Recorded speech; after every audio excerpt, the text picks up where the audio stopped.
Better? Oh, it was me. Not their fault at all. Okay. Just for clarity, that was 100% on me. That was not their fault at all. So, man, so great to be with you guys, and what a great welcome from Skylar here. I was actually here last summer, and this was all under construction, so it's cool to see it all finally put together. And I actually wasn't originally going to be here this weekend. Skylar had actually called the best communicator that he knows and got turned down. And so then he called the smartest guy in our friend group and got turned down. And so he called me, and I did not have the heart to turn him down 3 times in a row.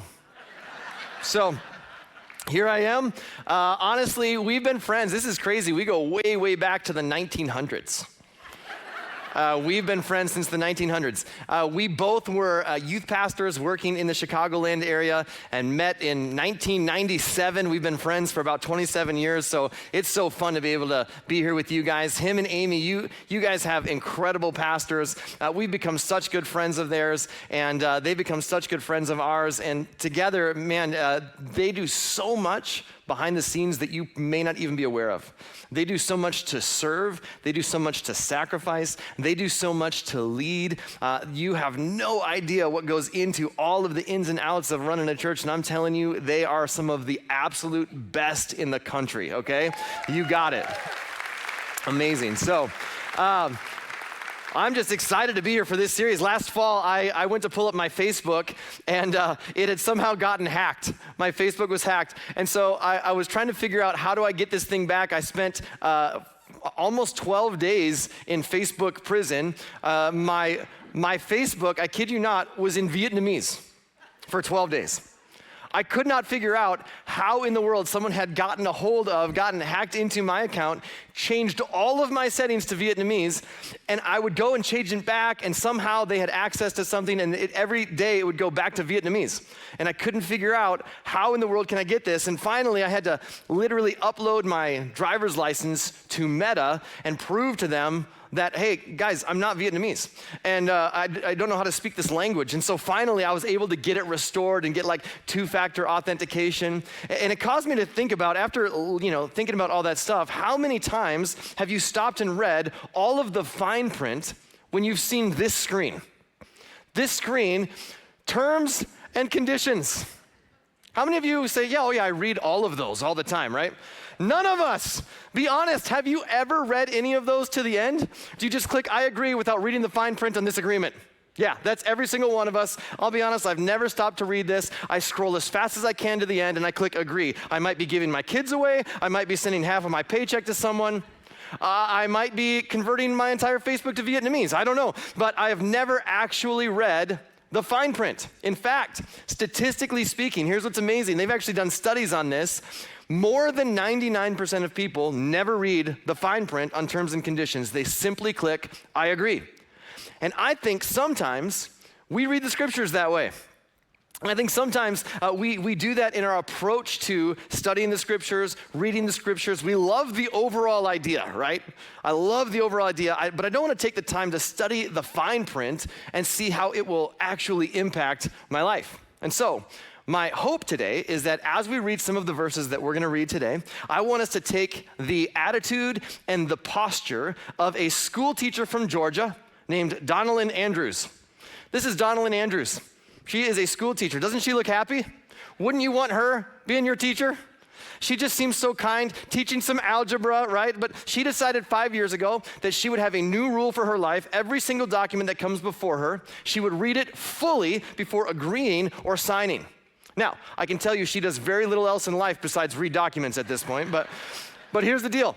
She stuck with it. She was so determined that this would be a lesson for her students about how they should pay attention in life or the world would take advantage of them. And wouldn't you know it, she booked a vacation with some friends. And she's doing the same thing that she'd always done. She's looking through all the fine print. She's reading every single thing. She gets to the end of the document and it says this: if you're still reading this, send us your name and number and we will give you $10,000. Now look at this picture of Donalyn Andrews. That's just not a happy teacher. That's a $10,000 happy teacher, right? She's so excited. She found something most people would never find because she was willing to do the work that most people were not willing to do. And I wonder sometimes when it comes to our approach to the scriptures, when it comes to our approach of studying the Bible, what would it look like if we pay attention to the fine print? What would it look like? Maybe you've never read these verses that we're going to read today. Maybe these will be brand new for you. Or maybe you've read them so many times that your tendency is to skip right past them and to just kind of go, yeah, I agree. And maybe you become a little desensitized to some of these verses because you've heard them so many times before. And I think that if we will pay attention, I think that if we'll read the fine print, we might find some $10,000 ideas hidden in some of these verses. And this summer, all across all campuses here at Heritage, we've been looking to the book of Psalms, a collection of 150 songs written over a 900-year period. And it's sandwiched in the middle of the Bible. It's this incredible songbook. It's filled with verses and choruses that capture the human experience, right? And with each lyric, we're reminded of this incredible lesson that we are not alone, that God is with us, that each one of us have been created on purpose and for a purpose. It's the soundtrack of our life. And it's amazing when you look through the Psalms, there's all kinds of different sort of genres of music. Everybody likes different kinds of music, right? Some people like pop. Some people prefer rock music. Some people like country music, right? You have the right to be wrong. That's okay. And here's the deal. In the Psalms, there's songs of lament. There's songs of thanksgiving. There's songs of wisdom, there's songs of praise, and there's also this collection of songs known as the Psalms of Ascent. The Psalms of Ascent. These psalms are songs that the Jewish pilgrims would sing as they made their way to Jerusalem. On special occasions throughout the year, communities, families would travel to Jerusalem and they would sing these songs as they ascended to Jerusalem. Now, if you don't know, Jerusalem, the topography of Jerusalem is it's set up high on a hill. And so depending on where you live, there's a lot of walking that took place. If you lived in Nazareth, roughly 65 miles to Jerusalem, that would be a 5 or 6 day trip for most people. If they lived a little further north in Capernaum, that'd be 7 or 8 days. Now, just a few years ago, we went on a mission trip from Minnesota to Bayou La Batre, Alabama. We drove several vans full of middle school students from the Great White North down to the coast in the Gulf of Mexico. What a fun trip. Let me tell you, we did that trip in less than 2 days.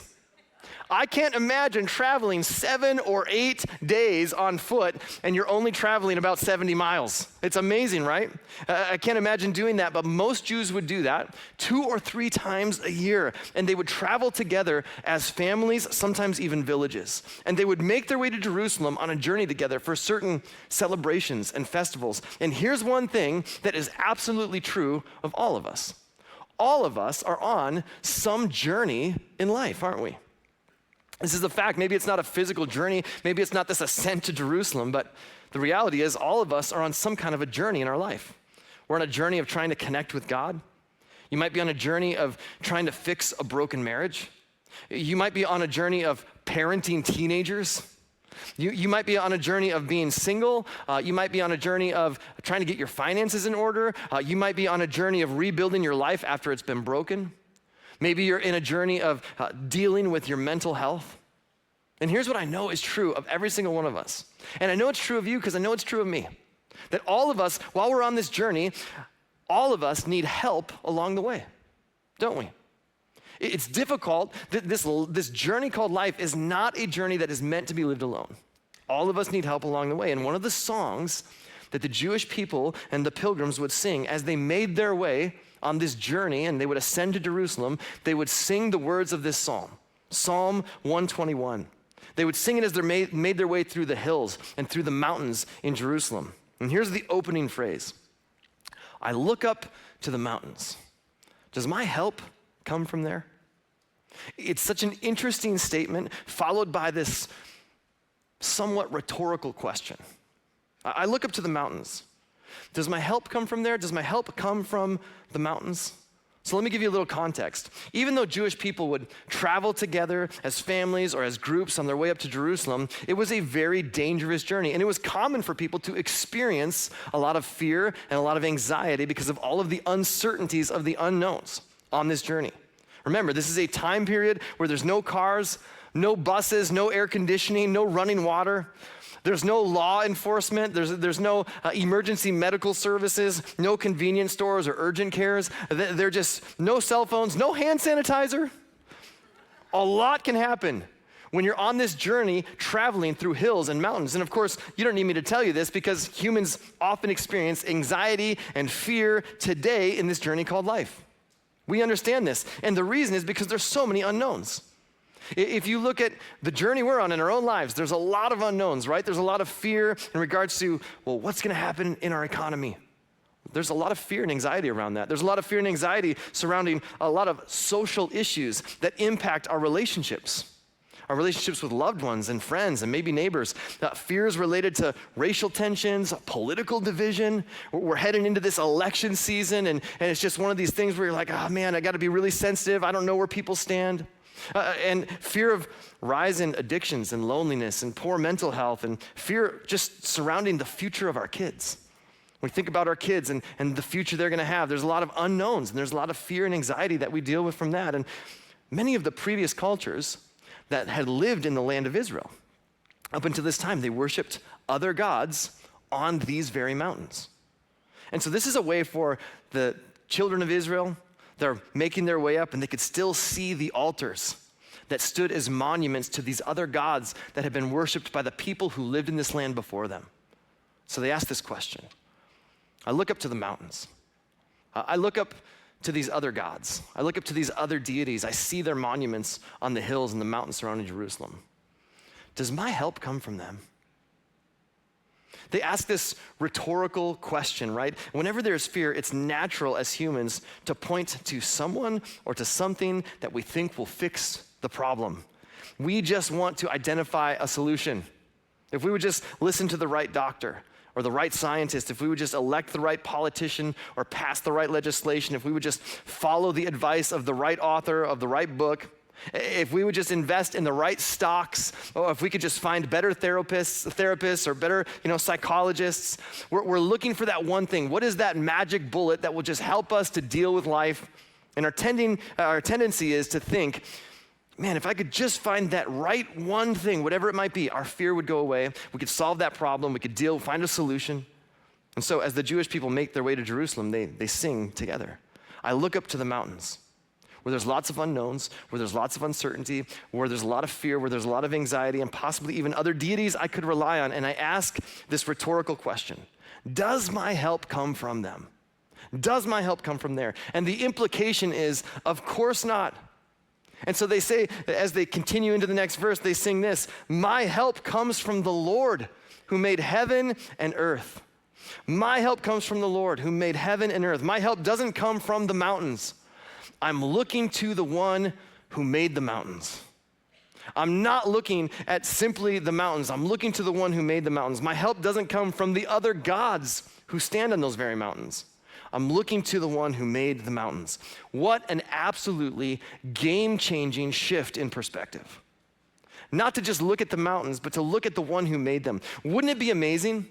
What if whenever you and I were facing fear, what if whenever you and I were facing anxiety, what if whenever you and I were facing uncertainty of any kind, that we could get into the habit of reminding ourselves of the words of this ancient song? When I'm afraid, when there's unknowns, when there's uncertainty in front of me, I look to the doctors. I look to the scientists. I look to the self-help books. I look to the politicians. I look to the economy. I look to the CEOs. I look to the stock market. Does my help come from them? No. My help comes from the Lord who made all of it. That's a really big statement. He created heaven and earth. I don't know if you've ever heard of the New Century Global Center in China. It's a massive facility. It's just under 19 million square feet. Massive, 420 acres of floor space. It's 4 times the size of the Vatican City. And it has a couple of hotels. It's got an IMAX theater, a water park, a church, stores, restaurants, artificial sun to provide light and heat. It's absolutely astounding. It's the largest building in the world. It took 3 years to build. That's our biggest accomplishment as human beings. Yay. It's really astounding, though. And let me ask you, how big and powerful and majestic do you need to be to create the heavens and the earth? Think about this. The New Century Global Center is in a city called Chengdu, a city of 16 million people. And it's in the country of China, which is one of 195 countries on this planet. And this planet is more than 100 billion planets, one of 100 billion planets in the Milky Way galaxy. And the Milky Way galaxy is 100,000 light years from one side to the other. Turn on the light switch, it would take 100,000 years for that light to reach the other side. That's pretty big. And God created all of that. It's astounding. If you ever doubt God's greatness, you need to do what the Jewish people would do as they would camp out at night and they'd be on their way to Jerusalem and they'd look up at the stars. And they would remind themselves who created all of it. There are more than 100 billion stars in our galaxy. Every planet and every star reminds us of the vastness of God. It reminds us that God is big, that God is powerful, that God is capable. He created all of it. And when he did, he didn't strain or groan or struggle. He just spoke. When he created light, he said, "Let there be light," and there was light. And all of a sudden, the whole universe lit up. Now, light is pretty fast. Light travels at 186,000 miles per second. That's slightly faster than some of you drive to work in the mornings. A little bit. When most of us think of light, we think of the sun.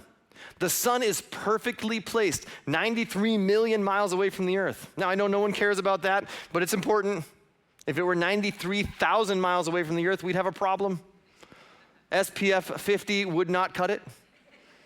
If it were 193 million miles away from the earth, we'd have problems, right? It would be colder than a Bears game in January. We're glad it is exactly where it is. It just sits there, 93 million miles away, a massive energy producing light. And yet the sun is so bright and so hot that if a power company ran it, it would take the gross national product of the United States, the sum of all of our wealth as a nation, for 7 million years to power the sun for 1 second. That's how big the sun is. And it's just one part of the Milky Way galaxy. That's one part of the universe that God created. And when we look at the universe that God created, it's so big. We don't measure it with a yardstick. We don't measure it with a tape measure that we picked up at Home Depot. We measure it in light years. A light year is 5.88 trillion miles. That's what scientists and smart people and astronomers use to navigate their way through the vastness of what God created. And the Jewish people would sing this song. They'd look up at the hills and they'd say, "I look to the hills, I look to the mountains. I see these other deities. I see monuments and I see altars to other gods where other people had put their trust and put their hope. And I look to the mountains where there's anxiety and fear and uncertainty and unknown. Does my help come from there?" They'd be camping out and then they'd look up at the stars and they'd say, "No, my help comes from the one who made it all." What a shift in perspective. And after coming to the recognition that this was all created by God, they would arrive at this conclusion: God is the source of our security. That God is the one who holds it all. That God is the source of my security. I look to the mountains, but my help doesn't come from there. It comes from the one who made them. And then the song continues and reminds them of God's protection in their lives. The song would continue like this: "He will not let you stumble. The one who watches over you will not slumber. Indeed, he who watches over Israel never slumbers or sleeps." Now think about this. Every day, you and I need somewhere between 6 and 9 hours of sleep to refuel and replenish and recharge ourselves. And if we don't do that, we hit a wall, don't we? It's very humbling. It's a daily reminder that we have limitations.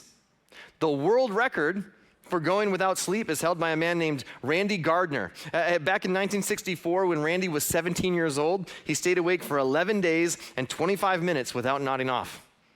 That's impressive. He died the next day. No, I'm just kidding. He's perfectly fine. But wouldn't that be crazy? There's a story in the Old Testament, in the Hebrew Scriptures, where a guy named Elijah has this challenge with the prophets of Baal, who is this false god. And in this challenge, he starts to mock the prophets of Baal. This is like Old Testament Hebrew trash talk. And he starts to mock and he goes, perhaps your God is using the restroom, or perhaps he's sleeping.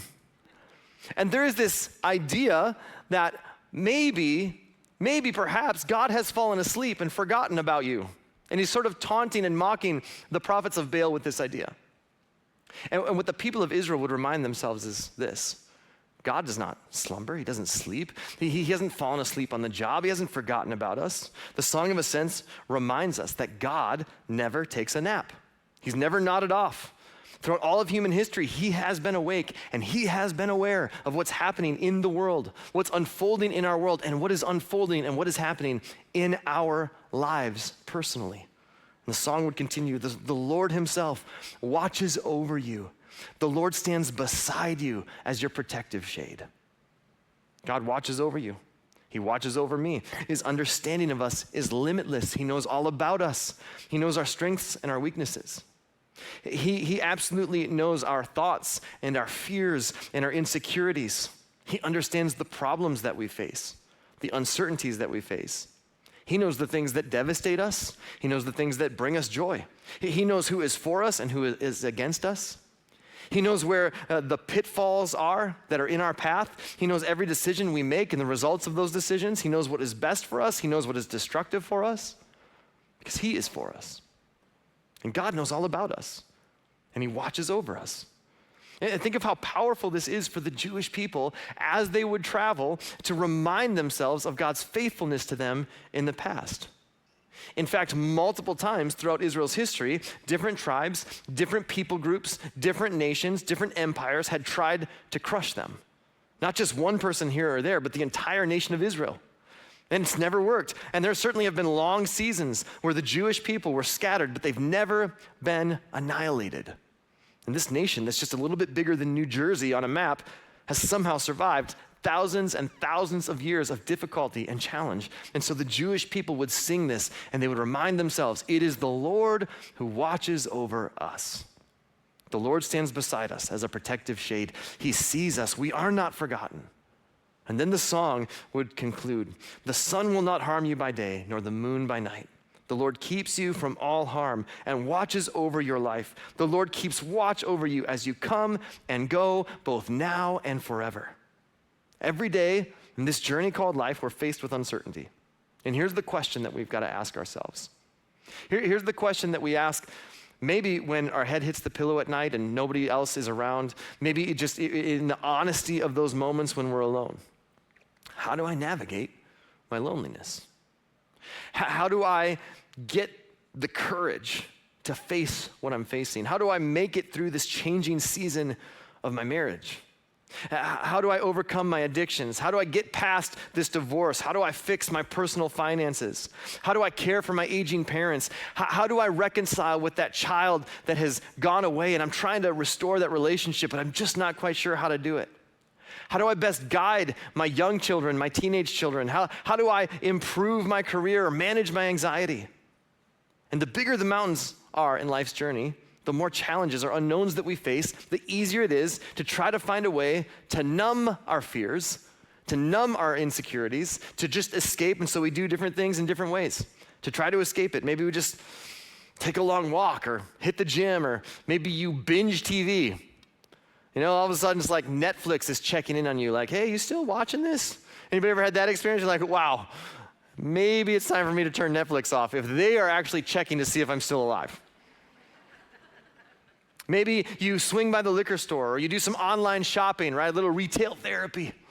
Maybe you overwork and try to excel and achieve more, or you just log onto social media and just scroll away and hope that, you can just forget all your problems, and pretty soon you realize, I'm looking at vacation pictures of someone that I don't even know. Or maybe you yell at your kids, or you snap at people closest to you, or you overeat, or you overstress. And as humans, we are inundated with so many self-help books and so many podcasts that we've been brainwashed to believe when we face our mountains, this is the magic bullet. This is going to be the source to fix all your problems. My tendency is to look for things that have been created that I think will offer solutions to the problems that I'm facing. But this psalm encourages us. Listen, don't run to God and complain about how big your mountain is. Run to your mountain, reminded how big your God is. When we read these verses, the Lord keeps you from all harm. It's easy to think this. Well, that's just not true. I've put my trust in Jesus. I've been putting my trust in God, and I've experienced harm. And this verse says he will protect me from all harm, and yet I still got cancer. I still got sick. My loved one still died. We're still dealing with this particular situation with my son or with my daughter, with a loved one, with a friend, with a neighbor, with a coworker. How can this be true if it says that he'll protect me from all harm, and yet I've put my trust in God and I still experience harm in my life? And it's so important for us to understand how the Jewish people would have sung this song in the context of this. Their understanding is that God is the source of my security, that it is rooted in eternity. That doesn't mean that all things work out perfectly in here and now, but that all things eventually one day will be as they should be. That God is the source of my security. Their understanding wasn't that God is going to prevent all harm here and now, but that he will preserve me in the midst of it. And this song is not a promise that harm would never ever hit them, but it's poetry to remind them where to put their trust in the midst of it. It's a great reminder for us. Every single one of us. It's different for each of us. Sometimes it means God gives us wisdom to navigate life's challenges. Sometimes it means he surrounds us with people who encourage us. Sometimes it means he gives us strength to endure what we're going through. Sometimes he heals, provides. He does something miraculous and supernatural. Sometimes he just convicts us of sin and helps redirect our path. And when we started Westbridge Church, that's the name of our church, 18 years ago we started this thing, crazy. And I can tell you, with a handful of friends, it was just a dream in our heart. My wife and I sat in a living room with 10 other friends and said, so we think we want to start a church. What do you think? Huh?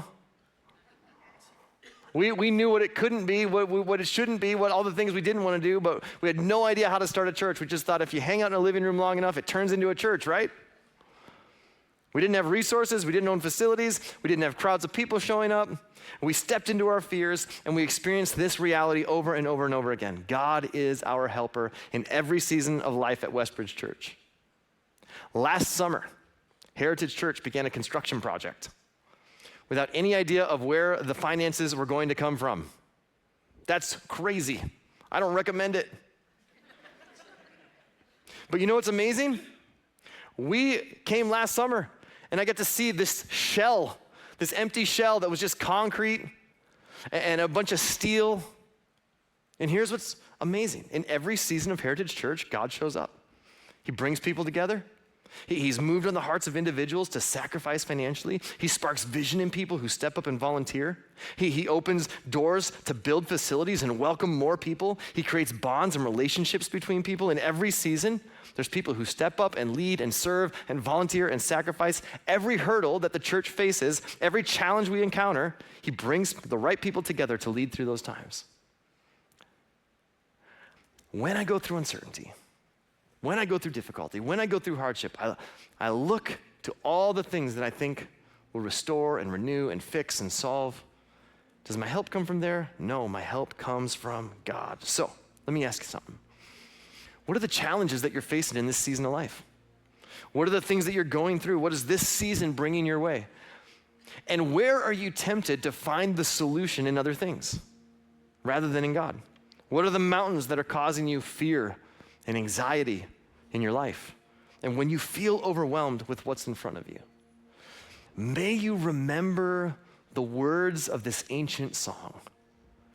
I look up to the mountains. Does my help come from there? My help comes from the Lord who made heaven and earth. He will not let you stumble. The one who watches over you will not slumber. Indeed, he who watches over Israel never slumbers or sleeps. The Lord himself watches over you. The Lord stands beside you as your protective shade. The sun will not harm you by day, nor the moon at night. The Lord keeps you from all harm and watches over your life. The Lord keeps watch over you as you come and go, both now and forever. My prayer is that whatever you're facing, that this psalm, this ancient song, will be the soundtrack of your life during this season. That you will let these words sink in, that you'll go, man, I want to read the fine print on some of this stuff. I want this to sink into my heart and my spirit, and I'm going to remind myself of the goodness of God. That my help is not to all the things that I think can fix it here and now, but my help is found in the one who created heaven and earth. And I want to encourage you with this. Maybe you've never considered putting your trust in God. Maybe you're here today or you're watching online today and this is kind of brand new. Maybe you're exploring this whole faith thing, this church thing, this God thing. Maybe a friend invited you. Maybe you grew up in church. It's just been a really long time, and at one point in your life you put God in the rearview mirror and said never again, but something in life has caused you to lean back this direction. And here's what I want you to know. The message of Jesus is this: God's building a family and he wants you in it. So no matter where you've been, no matter what you've done, no matter where you're coming from, at the right time in human history, God sent Jesus into the world. And Jesus allowed himself to be put to death. His body was laid in a tomb, and according to multiple eyewitness accounts, hundreds of people saw Jesus rise from the dead.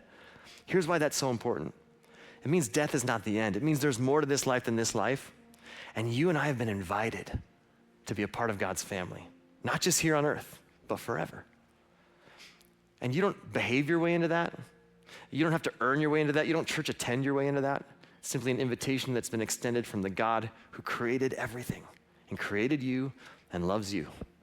So if you've never said yes, I want to invite you to say yes to that. And you can do that by just agreeing with this simple prayer as we close. God, please forgive my sins. Forgive me for those times where I've walked away from you, and I'm so grateful that you never walk away from me. So I want to say yes to your invitation.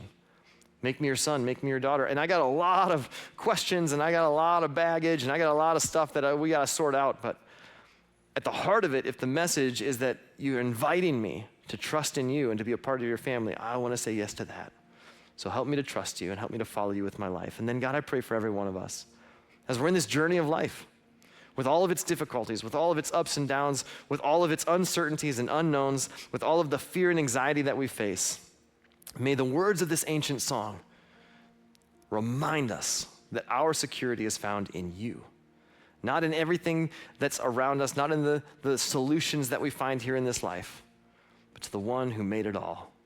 And may these words give us hope, peace, comfort in whatever season we face. God, as we reflect on today, give us the wisdom to know how to apply this, and then give us the courage to do it. We pray this in your name. Amen.